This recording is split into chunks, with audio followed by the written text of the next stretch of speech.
England నుంచి వచ్చినప్పుడు నేను బాగానే చేస్తాను, సక్సెస్ అవుతాను అనుకుని ఇంత సక్సెస్, ఇంత హాస్పిటల్ పెట్టి ఇన్ని వేల మందికి ట్రీట్మెంటు, ఇన్ని వందల మందికి వేల మందికి ఒక జీవనోపాధి, నా వల్ల ఇంతమంది ఎంప్లాయీస్ ఉండటం, ఇంత చేయగలను అని అనుకోలే.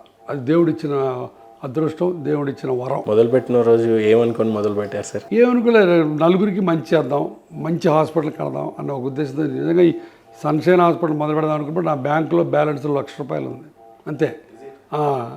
అయినా సరే ఏడు గుడ్డిగా వెళ్ళిపోయి ఇగ్నోరెన్స్ ఈజ్ బ్లిస్ లాగా హాస్పిటల్కి ఎలా రన్ చేస్తారు ఏమిటో కూడా తెలియదు. పెడదామంటే పెడదాం వచ్చేసారు.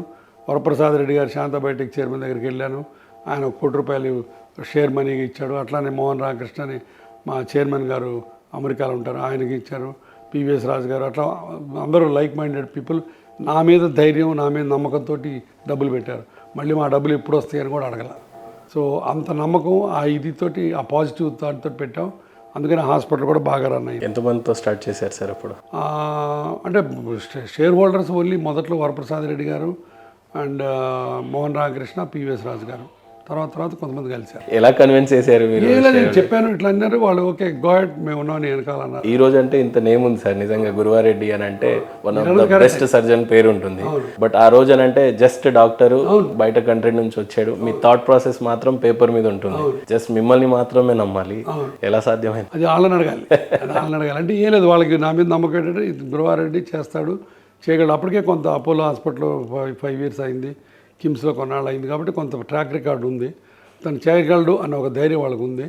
సో దాంతో ఈజీ అయిపోయింది నాకు. సార్ చాలా డిపార్ట్మెంట్స్ ఉంటాయి హాస్పిటల్ అనగానే, గైనిక్ కానీ అన్నీ కానీ, ఆర్తోనే చూస్ చేసుకోవాలి అని ఫస్ట్ ఎలా మీ మైండ్ సెట్? నా పోస్ట్ గ్రాడ్యుయేషన్ ఇప్పుడు ఆర్థోపెడిక్స్ నేను ఎందుకు అనుకున్నానంటే చాలా సింపుల్ విషయం. రోడ్లు హైదరాబాద్, ఇండియాలో రోడ్లు, కార్లు, యాక్సిడెంట్లు మామూలే.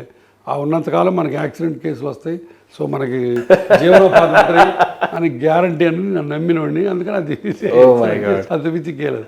తర్వాత జాయింట్ రిప్లేస్మెంట్స్లోకి వెళ్ళటం అనేది ఒక అదృష్టం, ఒక యాదృచ్ఛికంగా జరిగింది. సార్ నార్మల్ సర్జన్స్ చేసేలాంటి సర్జరీస్ నుండి ఈరోజు సన్షైన్లో ఏకంగా రోబోటిక్స్ లాంటి అత్యాధునిక టెక్నాలజీని మీరు ఇంట్రడ్యూస్ చేశారు, దట్ టు ఇన్ హైదరాబాద్. ఎలా సార్ అసలు? అది ఏం లేదు, నాకు ఎప్పుడూ ఒక రకమైన జిజ్ఞాస, ఒక రకమైన తాపత్రయం ఉంటుంది. ఏదో కొత్తది చేయాలి అంటే ఇంకా ఎక్కువ చేయాలి, ఇంకా పేషెంట్కి ఇంకా ఎక్కువ వాల్యూ తీసుకురావాలనే ఉద్దేశంలో ఉంటాను. ఆ రకంగా ఆ ప్రయాణంలో ఒక్కొక్కటి చేసుకుంటూ ముందుకెళ్ళడం, కలిసి రావడం జరిగింది. రోబోటిక్స్ అన్నది 5 yearsకి వెయిట్ చేశాను, రోబోటిక్స్ తీసుకుందాం. దాని చివరికి ఆంధ్రాలో ఫస్ట్ నేనే తీసుకుంది రోబోటిక్. ఇది 1-2 కాదు, ₹10 కోట్ల పెట్టుబడి. సో అంత పెట్టుబడి పెట్టి తీసుకున్నా సరే అది బాగా జరిగింది. అది ఇప్పుడు హైదరాబాద్లోనే 30-40 రోబోట్స్ వచ్చినాయి. సో కాబట్టి ఆ రోబోటిక్ తీసుకోవటం, దాని తర్వాత పిల్లలు ట్రైన్ అవ్వటం, మా సన్నిల్లా ఇద్దరు కూడా దాని మీద ట్రైన్ అయ్యారు. సో ఆ తర్వాత ఎక్కువ మందికి చేయడం, హెల్ప్ చేయడం. అంటే ఈ రోబోటిక్ సర్జరీ అంటే ఫస్ట్ ఆ సిస్టమ్ని అర్థం చేసుకోవడానికి అంతే టైం పడుతుంది. మేము ఆస్ట్రేలియా స్కిల్స్ అన్ని ఎట్లా, ఆస్ట్రేలియా, సౌత్ ఆఫ్రికా, తర్వాత అమెరికా వెళ్ళాం, అక్కడ నేర్చుకుని వచ్చాం. తర్వాత ఇక గ్రాడ్యువల్గా you will get better and better. ఇప్పుడు మాది పెద్ద ట్రైనింగ్ ఇన్స్టిట్యూట్. ఓకే, మాది centre of excellence, global centre of excellence కింద 2 ఇంటర్నేషనల్ సర్టిఫికేట్స్ వచ్చినాయి. అంటే ఇప్పుడు బయట నుంచి కూడా ట్రైనింగ్కి వస్తారు. టెక్నాలజీ నేర్చుకోవటం, ఈ స్కిల్స్ ఇవన్నీ కూడా ఇప్పుడు యూఆర్ ద బెస్ట్ అండి. One of the best meant అవ్వట్లేదు.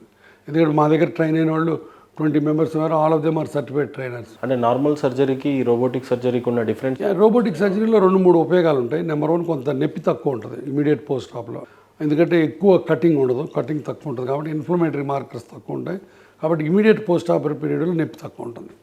రెండోది రికవరీ కొంచెం ఫాస్ట్గా ఉంటుంది అగైన్. తర్వాత మూడోది మడత ఎక్కువ ఉంటుంది, కాళ్ళు మడత ఎక్కువ వస్తుంది అన్నమాట రోబోటిక్. సో ఇవన్నీ రోబోటిక్స్లో అడ్వాంటేజ్. రోబోటిక్స్తోనే చేయాలంటే లేదు, రోబోటిక్స్ లేకుండా బ్రహ్మాండంగా చేయొచ్చు. బట్ రోబోటిక్స్ వల్ల ఈ 3 అడ్వాంటేజెస్, మెయిన్ అడ్వాంటేజ్. చాలా సింపుల్గా, ఈజీగా ఉంటుంది.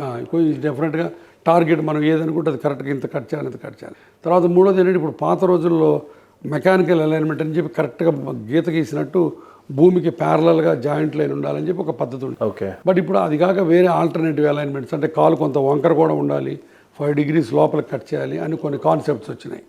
ఆ కాన్సెప్ట్స్ని మనం పాటించాలంటే రోబోట్ తప్పనిసరిగా ఉండాలి.